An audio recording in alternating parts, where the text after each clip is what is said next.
Hi, Wargamers. It's story time.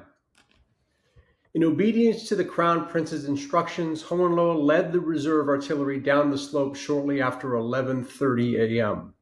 The area was under fire for the Prussian movements and now be detected by the enemy artillery on the heights. The area was filled with wounded from the swollen units, and around a wooden bridge, the Austrian artillery shells were falling with depressing accuracy. The thought of taking guns over this rickety crossing was not pleasant, but the stream was swollen and turbulent from the rains, and there was no alternative. Forcing his way through the marching battalions of infantry, Hohenlohe got his 4 batteries across and spurred up the slope to a flat ridge 2,500 yards from the Austrian position.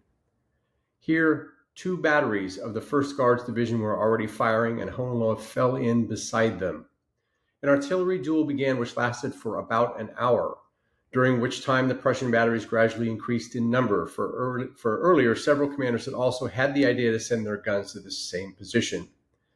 By 12:30, the Prussians had 78 guns firing at the 40-odd Austrian guns on the height, and after a time, the Austrian guns limbered and moved out with a loss of 5 guns. This is the Austro-Prussian War, not the Franco-Prussian, when the Prussian artillery was a little less capable, but still certainly this story tells us that when you mass them enough, they're capable and do good work on their own.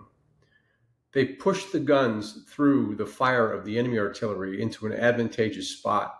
And it took from 11:30 a.m. to 12:30 a.m., so in the course of a 1-hour turn, there'd be one turn, those guns made a movement, unlimbered, and began to firing. Guns from many different positions concentrated to the 78 guns came to that position and drove the Austrians off the position. So you can see if we were playing this on the Kriegsspiel board, it'd be around a 2-turn activity. 1 turn of gathering all the guns up on the heights and unlimbering them, and the 2nd turn was when that fire was concentrated, driving off the enemy guns. I hope this reading from history gives you a clearer picture of what happened back then, and it helps you play a more sophisticated Kriegsspiel.